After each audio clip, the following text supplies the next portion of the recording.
Hello, everyone. Welcome to the 21 Hats podcast. I'm your host, Lauren Feldman. If you've been listening to this podcast, you know we spend a lot of time talking about all the things that can go wrong for a business owner. And yes, in part because we started recording these conversations just a couple of months before the pandemic hit, we've always had plenty of challenges to talk about. Even this year, with the worst of the pandemic behind us, we've been talking about everything from excess inventory to lost clients to layoffs to ineffective marketing to surviving the valley of death. So with that in mind, this week I've chosen to replay an old episode, both because it offers an inspirational message and because, well, we here at the home office could use a little break. It's the episode we recorded 2 years ago when Karen Clark Cole sold her business. Especially given that Karen had only recently been through a tough period that prompted her to take time away from the business, the conversation is a nice reminder that sometimes things do come together. It's also full of great advice for anyone who thinks they may want to sell their business one day. Even in good times, owning and running a business can be a lonely pursuit. Our hope is that these conversations, brought to you by our principal sponsor, The Great Game of Business, will let owners know they are not alone in facing challenges. Same thing with our daily newsletter, the 21 Hats Morning Report, which Inc. magazine named the best newsletter for business owners and which you can subscribe to for free at 21hats.com, where you can also find transcripts of our podcast episodes and lots of other articles and interviews. Joining me on this special Best of podcast are Jay Goltz, CEO of the Goltz Group, whose companies in Chicago include a picture frame business, artist frame service, and a home furnishing store, Jason Home.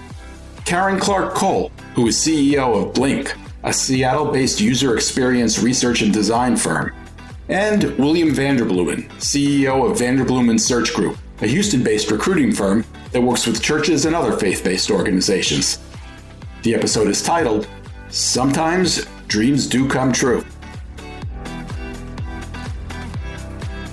Welcome, Karen, Jay, and William. It's great to have you all here. Let's start with the obvious. Karen, congratulations. Thank you. Are you thrilled? Yes, I am, for a lot of reasons. Give us one. No, give us four. Well, one, I'm happy to be through the process. It was absolutely grueling and has gone on really since the beginning of the year. So it's been a long, grueling 8 months, 9 months, and the last 3 have been super grueling. And then the last month, one level above that, like wildly grueling. I don't know. So, well, we're going to want to hear more about that. Yeah, I feel like I need a year-long vacation, but that's not going to happen because for the second reason, we have a big job in front of us. We have an unbelievably great partnership with the company who acquired us. So the sky's the limit. I'm super excited. It's the best of all worlds in my mind. I'm excited. Hey, Karen, I'm curious. I've talked to people who've had similar outcomes that you've had, and they've all said to me, man, if I had it to do over, here are 3 or 4 things I would have done 5 years ago so the process wouldn't have been as grueling. So do you have any like just top of mind things? Yeah. That took a lot of time, and if we'd have done that 5 years ago or... Yeah, it's a good question, William. So three and a bit years ago, we had decided to take on investment money so that we could grow the company. And at that point, we were looking at selling a third of the shares to get investment money. And that process was long and complicated. And then in the end, we pulled out. We just couldn't get to agreement. And it was that was so stressful that I had to take a leave of absence. And so what that did, though, is it got us ready for this time. So for this time, it was grueling in that it was just intense due diligence. Like it was public company, KPMG, law firm, bank consulting. We were being grilled at all angles in all ways. And even by our investment bankers standard, just the highest level of due diligence that there is. And so, but we stood up to it. We did great. We came out with flying colors. So I'm really, really proud of our little company for surviving all that and then coming up, no problem, everything, all systems a go. So it was not, so we really were prepared, and that's because we had that, false start 3 years ago. But more importantly, we got the valuation that we wanted. In fact, we got more than we had ever thought we would ever get because we were the company was organized for our profit, for our EBITDA, for our revenue, for our gross margins. We've been tracking that really closely for the last 2 years, just to make sure that there was nothing that could bring us down when it came to evaluating the company. And so we really were in great shape. And also there's been many other companies that have come to us over the course of 21 years trying to buy us. And so we knew what the important trigger things were, and such as the making sure the EBITDA matches, and then we have our net, and then the top line, middle line, all those lines all have to be going in the right direction. Plus we have to have, be in a hot market. We've got to have great retention. We've got to have, all these things that we know really matter. We absolutely had in place. So it was perfect timing for us for all of that. Well, you also, correct me if I'm wrong, are going to save literally millions of dollars in taxes by doing it this year than waiting until next year. Yeah, I mean, it's unclear if it's really going to change, but even so, and in Washington we have other things coming. So that didn't get us started this year, but it made us want to finish this year for sure. For sure. Are you sticking around? Yeah, I love my job. It's never been a retirement strategy for me. It's just how can we grow, take over the world, and not have the risks? Because up until 2 weeks ago, Kelly, my co-founder, and I were absolutely solely responsible for the health and the financial, all the financial risk of the company. Our houses were still connected to the line of credit, to our leases, to everything. So we're the guarantors for everything in the company personally. And so, taking big risks to grow and really go global, which is what we want to do. It was just too much at the scale that we were going to head to. And so now we have a partner in crime that has so many great, just great things that we can benefit from. And, lots of really smart people with global experience, and, we're on a global stage overnight. And then I'm not the only one figuring out the vision, figuring out how to get there, working on the strategy. I've got people to help me do that now, which I'm totally ready for, is to have some mentoring and some support and some colleagues to help drive the company forward. So yeah, we're a wholly owned subsidiary. So our company is going to operate pretty much exactly the same as it has been. Even our tax ID is the same, our bank account's the same, all of our employment agreements are the same, and I'm still the CEO. Everyone has their same titles, roles, and responsibilities. I have a new boss, which honestly, it's fun. I mean, he's really great, smart. I'm going to write that phrase down. I have a new boss and it's fun. I'm going to write that down. It is. I got it. I'm going to write that down. In a year from today, I'm going to call you. Maybe we'll have it on the podcast, and I'm just going to go, so is it still fun? That's all. Yeah, but I like things that are complicated and hard. So this is good. I'm ready for a new challenge. You were bought by an Indian company called Emphasis. Is your boss in India? No, he's based out of New York. So the leadership, we're actually owned by Emphasis US Corporation. So they have a couple of different corporations in the company. And so we're owned by the US part of the company. All of the leadership are based in New York, in Manhattan, actually. So we inherited a beautiful office in Midtown. So I'm pretty excited about that, too. Correct me if I'm wrong, but in your case versus my case, you need to grow it because you're in a hot, growing, technologically driven business that you can't afford to go, oh, I'm just going to sit back and just coast a little bit. I assume that that's part of that. I get it, I think, right? You need to stay out there or you'll get smothered by somebody else. Jay, you're totally right. We will be, they will pass us by and step on us as they're going by. Karen, it's interesting to think back when we started this podcast at the beginning of 2020, as you referred to a moment ago, you had come through this period where you had been trying to bring on an investor. And I think you told us that you went through a period of time where every week you thought the deal might close and it didn't, and it was so stressful. You took the sabbatical that you referred to, you came back. At that point, when you came back, did you know that you were going to shift strategies and try to sell them? No, we committed at that point just to focus, which we did, focus back internally on the company, get everything back in order, because my eye was off the ball during all of that. And so, which was another lesson from that, is to make sure that, day job is most important in all of this, all of the due diligence and the hundreds and hundreds of meetings that I've had. And so, no, we focused on our organic growth internally, on getting our systems in order, on getting all those things that I talked about that we know are necessary just to have a healthy company. Brought in a new COO, and he really helped with making sure that we had a close eye on our utilization and that we were, running the company in a really ship-shape kind of way, just so that we would, not have any ill effects from that sort of tumultuous 8 months that we had before. And then, a big part of deciding to do this was our clients are really asking, and our employees as well, to be able to build the products that we design. So we really, I use the metaphor architects and construction business of we're really the architects. So we're working on the strategy. What should the building be? What kind of building? Is it a house, a warehouse, and then we take it all the way through to design, measuring the last, stud and the last nail and the size of the windows, all that stuff. But then somebody else builds it. And so our clients want us to be able to actually launch the products that we design. And our employees want to be able to see their stuff go live as well and have some sort of involvement, control, be able to help it.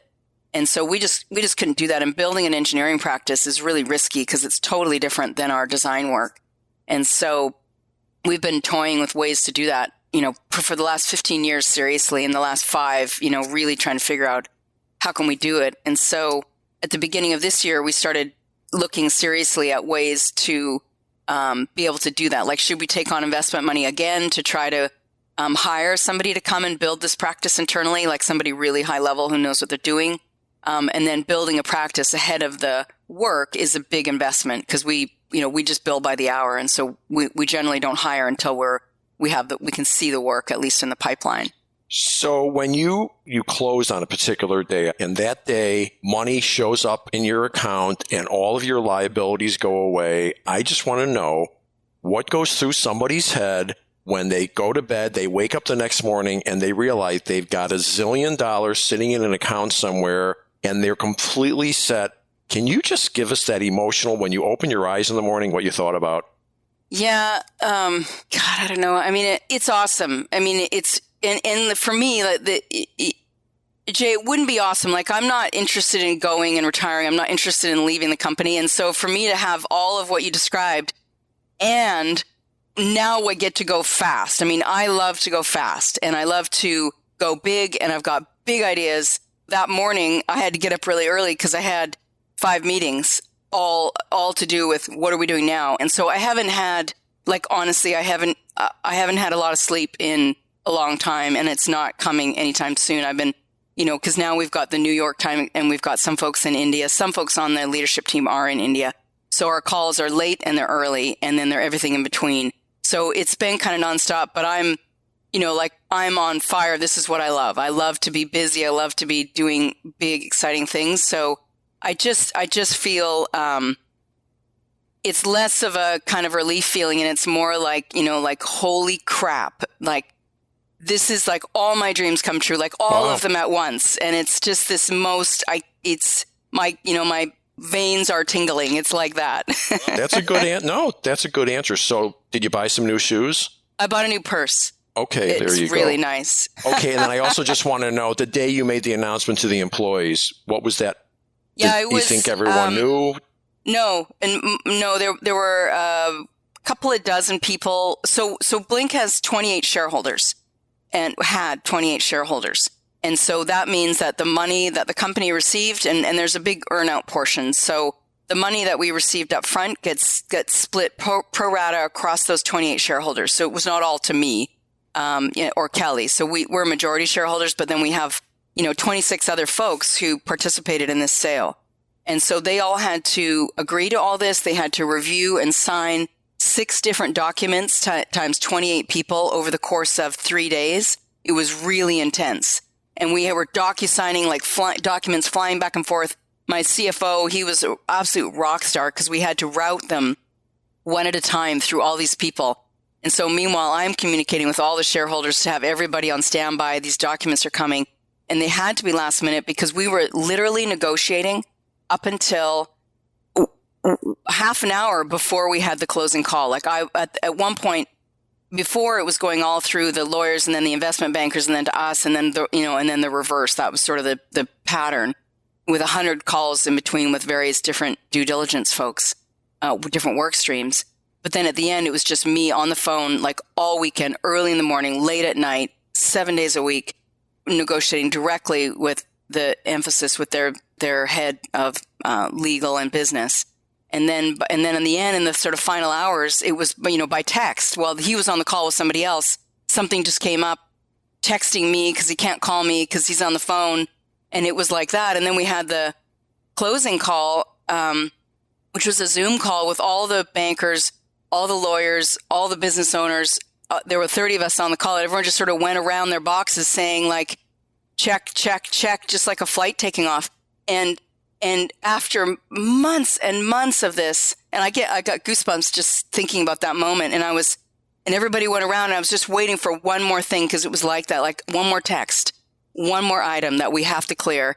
And everyone went around and check, check, check. And then the head lawyer on their side said, all right, we're good. I'm going to initiate the funds transfer.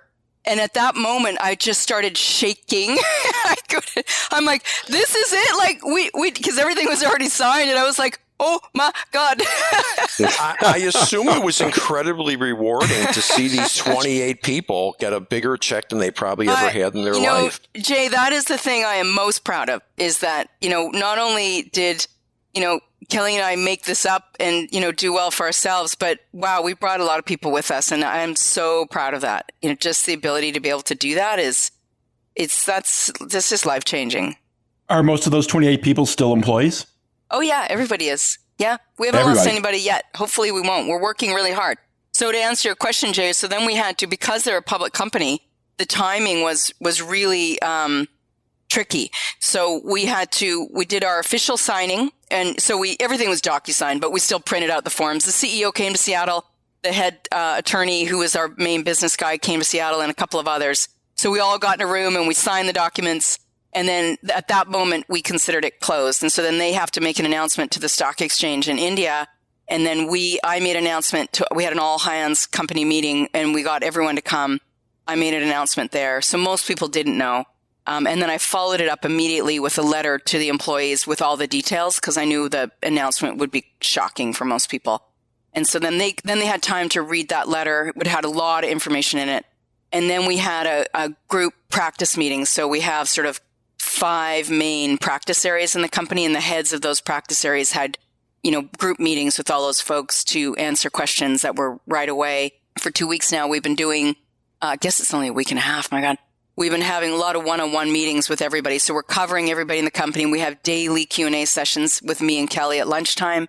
So all kinds of vehicles. And then in the staff meeting, I'm talking through questions again.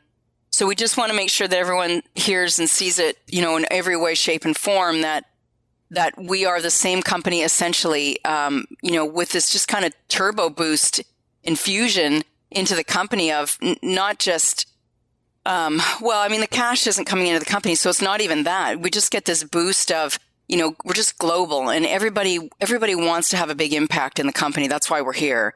And so, I think a lot of people can see that this is going to allow us to have a bigger impact. So what we need to prove in the day-to-day is that the things they love about Blank are the same. Like our cultural framework is the same. I'm still there. I still care about everybody. We all have, nobody's employment agreements even changed. Like we're still the same legal entity. So and I've had a lot of calls with clients to help them understand that it's the same, but better, so it's been exhausting. You earned that purse. You did. Thank you, Jay. How did you manage to keep the secret? You said that it was shocking for most employees.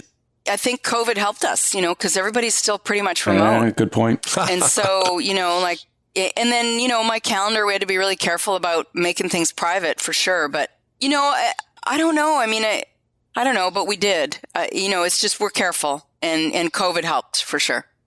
That is funny that COVID happens and like someone's going to come back to their office somewhere in this country and find out the office has been gone for 6 months and now it's a restaurant. It is kind of a funny concept. Yeah. Karen, I think you said something about the upfront payment. Is there an earnout aspect to this deal? Yeah, so we got 70% cash up front, which is great and high and totally amazing. We can hardly believe it. And then the 30% is earn out over a 2-year period. So half of it after the first year and half of it after the second year. And those are dependent on us hitting our revenue and our gross margin targets, which are our targets. So it's using our model. And, we just have to stand behind our own model. And so this is not even taking in all of the additional revenue that's going to come from us just being a combined entity. Like already all of their customers, not all of them, but a lot of their clients are like, hey, when can we get some of that design work? Like, hey, we want to meet these guys. And it's working on both sides. So there's going to be a lot of additional uptick in growth from that. But our targets, we have to sort of preserve the core and make sure we're growing in our own way as the highest priority. Because they just paid a lot of money for what we do and they don't want to get in the way and they want us to, keep doing what we're doing because that's what they love. So, Karen, how much of your brain for next 100 days, say, is focused on current client retention versus okay, let's grow? Yeah, it's probably half and half. I mean, we have a lot of great people in place in the company who are really more tightly connected to the clients than I am. So, with all of our current work, I'm not in the current project work, and so our teams are really, they're the care and love and feeding of our clients. And it's really, at the end of the day, as long as we keep producing great work, there's kind of no question. So we just have to focus on producing great work and just being focused on what we do best. Yeah, I think given what you do, if I was a customer, I would buy the story that you've got better resources versus every time my bank gets sold and they try selling me their bill of goods. Yeah, right. It's always goes downhill. But in your case, I would think that is an advantage that you joined a bigger group that's got more resources. So I don't think you're going to have any big retention problem. We actually just got one client we were working on landing, and once they found this out, they were like, "Oh, that's actually good. Now we know that you're big, you're strong, you're not going away." And that to me is the most exciting thing. Like now I can say with 100% certainty that we are a generational company and our grandkids can work at blank. And that for me is like, wow, I can go to the grave knowing that. It's pretty awesome. So of all of your employees, was there anybody from top to bottom that was concerned about, tell us about the one person that was the most concerned. I'd just be curious as to, did you get any out of left field, like, oh, am I still going to be able to park in my same spot? I mean, whatever. Loads of those kind of questions. Yep. Loads for sure. And like I said, I sent out that document right after the announcement, which had a huge Q&A section that we tried to preemptively answer a lot of those kind of questions. But they still come up and, somebody didn't see that one or they didn't hear this conversation or that conversation or, luckily I have really good rapport with most of our employees. Some of them are new and I don't know them as well, but, for them, they have to trust and it's a leap of faith. And so if they feel like they trust me and I'm being authentic right now in terms of how I'm describing why we did this and why now and, what the future looks like, I really have to call in all my trust tokens because now's when I really need it. So that's largely what we're asking people to do is just trust us, give us a chance and, give us feedback of what you're seeing that you like or don't like or, so we're just listening, a lot of listening. The 28 people, how did they get, I assume they didn't get handed a check. It just showed up in their bank account. Is that how that worked? Yeah, it got direct deposited. Yeah. The next day, anyone coming to your office in tears saying, I just want you to know that I'm going to be able to buy a house for the first time or I'm able to pay off my student loans? Or did you have any anecdotal things like that? Not then, but what I did to let people know, I had to let the shareholders in under the tent about 3 weeks prior to closing. And so what I did is I had a one-on-one meeting and it was over Zoom, which was kind of great because you get, there's some up close and personalness that you get in Zoom that you don't get in real life. So the conversations were really, really personal, which was, I just thought like, who could ever imagine that a Zoom meeting could be more personal than an in-person meeting? It's crazy, but it's really true. And so, I had a one-on-one, like hour-long call with every single shareholder. And I told every single person myself and I talked them through it and I answered their questions. And, at that time, they were all like that. Like everybody had something. They're like, oh my God, I can have a wedding. Like, oh my God, I can buy a house. Like, oh my God, I can get divorced. I can get divorced. Yeah. No, I didn't have any of that, luckily. But at that moment, there were some tears for sure. And it was really, it was moving. It made me really proud. Was the meeting where you told the rest of the employees over Zoom or in person? Yeah, it was in Zoom because everybody's remote and we have 5 offices. So people are spread around the country. And then, we were actually, Kelly and I were going to go on a tour and go visit all the offices and meet people in person. But we actually got pushback from our shareholders saying they thought that would be more stressful because people are not really comfortable coming into the office all the time yet. And if they would feel obligated if we were there, and they just thought being available on Zoom would be better. So we created all kinds of different venues, like a company-wide forum where people could drop in if they wanted. And then we're making sure that we're still scheduling a lot of check-ins with people. So I was totally ready to jump on a plane and fly around, but most people thought we shouldn't. Karen, I think you told us that when you were trying to land an investor to back Blink, the idea was that you wanted to go out and buy other similar companies to yours and kind of roll them up. Is that the plan now that you have Emphasis as a backer? Yeah, it's not the plan. The plan is just to grow organically and then to add engineering to our clients to grow those accounts. So it's more of an account growth strategy for our clients as well as their clients, so that we can be full service and really focus on expanding the clients that we already have. We really committed to doing all of and it's not even integration. We're not integrating anything, and we're not touching anything in the first 6 months. There's going to be very little systems integration, if at all, after that. But we're working very collaboratively with Emphasis and us to decide, what would be good for Blink? Where can we, would it be better if we use their accounting system, for example, like different ways to make us more efficient, but nothing is being handed down. And we're just working collaboratively on how to go to market together, on how to talk to our, clients as a team together, when to do it, when not to do it. But down the road, if it makes sense to do an acquisition, we can, and it is possible for sure. But it's not. We're not even thinking about that yet. Karen, I'm wondering, thinking of our listeners, like say there's somebody that might be 5 years away. What are 3 or 4 quick pointers to say, hey, do this now so you won't have a headache later? Make sure that you have a real accountant or CFO. Like, we had a CFO on board much earlier than companies our size would have. And that has made all the difference. So our accounting, we are absolutely by the book for everything, all accounting practices. And so, there was no retrofitting of how we record any of our revenue, how we record any of our expenses. All of that kind of stuff was absolutely by accounting practices. So what you just said is very important and smart. They call it recasting, where they go back and they say, oh, well, let's take that out and put.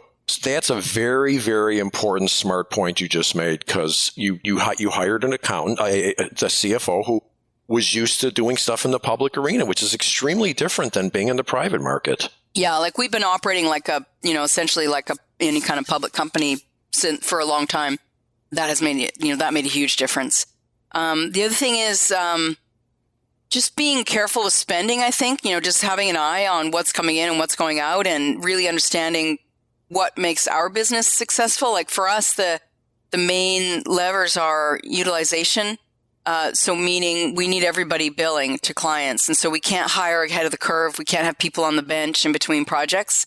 That's really expensive for us. So just having a really clear understanding of what the levers are. And for us, it's pretty straightforward. And then mostly, focusing on really, it sounds squishy, but having a clearly defined great culture. I mean, this is something I talk about a lot. We treat our culture like a business. We have, a framework. We have ways to measure it, to manage towards it, to hire, to fire.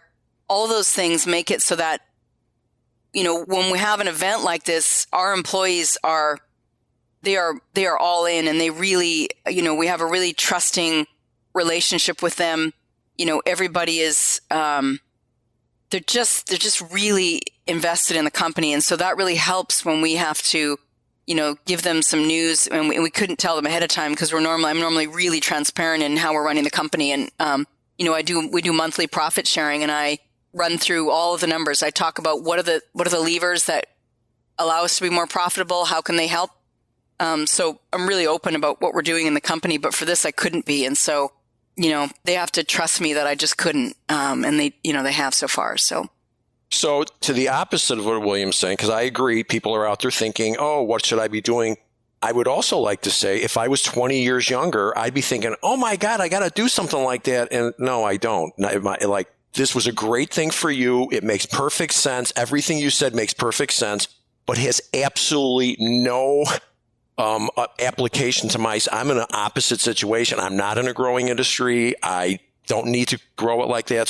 So anyone who's hearing this should think about, does this apply to them? Maybe, but maybe not. It depends what kind of business you're in. Karen, did you have other suitors? Loads. Yeah, loads. Well, part of the process, I just want to go back though and just, to William's point, I think, I say this all the time, particularly to high school kids, right? Like, you got to do what you love. If you don't love the business, you can never pull this off, right? Like, if I hadn't spent 21 years of blood, sweat, and tears, I wouldn't have been able to do that if I didn't love what I was doing. And that's why I'm so excited about the next chapter, because I love it. I think that's the biggest advice to anyone. Rather than getting ready for a sale, just make sure you think your business is great.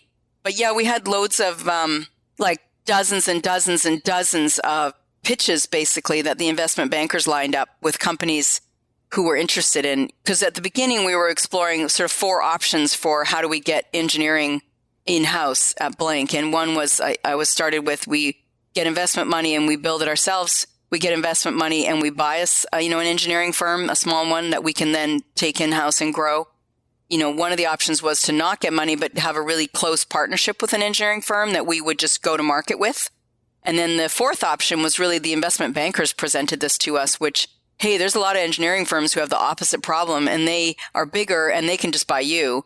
And so we started exploring that option, and not just engineering firms. Then they brought to the table, ad agencies, all kinds of digital agencies, the gamut, and big global companies. It was pretty awesome to see that they all want to be in our space. Walk us through how you found this investment banking firm. I mean, that's a trick in itself. Yeah, it was, it's all relationals. Kelly had met one of the principals at this firm, Clearsight Advisors. The firm we hired last time didn't serve us very well. And so this time we were way better at interviewing them, at knowing what we cared about. And mostly, honestly, we just liked them. And we're going to work together really closely for what turned out to be 8 months, like every day, several times a day, talking to them. We had to really like them and trust them. And so that was the biggest thing. Tell us about how you handled the suitors. Did you end up with a bidding war? Yeah, that's the whole strategy. So this is where we just let these bankers do their job. And we were just like, why are we talking to that company? And they're like, well, it's going to help us get leverage. And, so there was some of that going on for sure. I mean, it's a business, these guys, that this is what they do for a living, is they want to make sure that, ultimately it's our choice, but they want to make sure that we are positioned the best way possible in this market of who's going to snatch us up. Their job is just to set us up so that we have all the choices we want. They did due diligence on us at first to create a big deck that they could present to these companies. And so they know how to do that. They pitched us, and then Kelly and I got in there, and then we had, pitched the company in like multiple 2 and 3 hour long meetings. They were really, really intensive. But it was worth it, because in the end, what mattered to us is that we wanted to keep Blink alive and be able to grow this thing and keep doing what we're doing and keep serving our clients and be able to employ all of our employees. And a lot of these companies, their model is take us and kind of spread us around inside the company. And so, that was really not interesting to us. That's not what we wanted to do. We wanted to be able to provide engineering, keep our core the same. And so, this just ended up being a match made in heaven. And it was very unlikely. Like, I didn't think being bought by a big engineering firm was the way we were going to go. I thought it would be more like, bring it in-house and, find someone who would invest in us to take some risk off the table. But I didn't expect it would go like this. It was exhausting what those guys put us through, the bankers, and they'll tell you like 3, sometimes 6 hours of pitching a day over the course of a 2-week period when we were in that phase. And by the end, I couldn't even talk. My voice was totally raw. But we just trusted them that they did all the negotiating for us. In the end, we were negotiating the finer points, but in terms of the big broad swaths, they did all that for us. I think this is the case, and tell me if I'm wrong. I'm sure companies get people coming to them saying, oh, we want to buy you. And I think the advice is you really need to have an investment banking firm because you're not going to get the best deal if you do it that way. You need to go through what you went through to get the best deal. Isn't that true? Absolutely. And like I said, it was exhausting, but not only the best deal financially, but just in terms of the terms, right? Like what? For sure.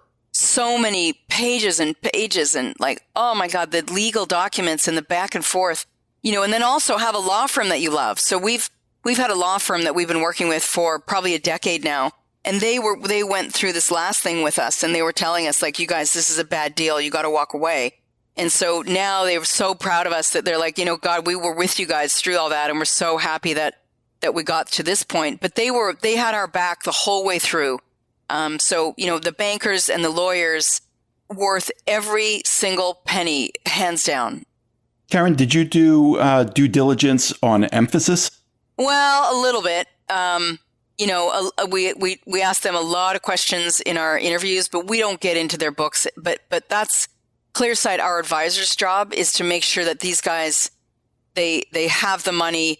They have they're financially stable. They are exactly what they say they are. They do all that beforehand so that they don't bring us anybody who doesn't pass those tests. So, but we did lots of interviews with them, in terms of talking to them. Like, for me, equity, inclusion, DEI is really important. So I asked them a lot of questions about that. We had, a lot of, good conversations about just, what they believe in and what they stand for. One of the critical pieces of this is you got 70% of your cash out of it, which is great. That's smart because you never know what's going to happen. You just don't. So, but it's not like you took 40%. That wouldn't have been a great thing. You got enough out of it up front that, well, I'm sure things will go well. But if not, you came out great either way. And I think that's an important piece. It's true. William, I don't know if you can answer this. You've talked to us recently about the amount of time that you've taken away from the business and how you increase that every year. It sounds a little bit like you're trying to make yourself kind of operationally irrelevant. Is that with the idea that you might want to sell your business someday? No, I think the idea for me, I got some advice a long time ago. It said, wise younger leaders spend their early years creating options for their later years. And so me moving back away from operational relevance at our company, which I love that phrase, is more of a, when I get to, I've probably got 10, 12, maybe 15 years of relevance left before I'm the old guy that needs to go find something else to do. When we get to that point, I want to have every option available to me. Wait, how old will you be then? When I get that age in 12 years, how old will you be in 12 years? I'm 51. So you'll be 63. I'm 65, so I'm wondering, what does that mean? You're irrelevant. That's what it means. I'm irrelevant.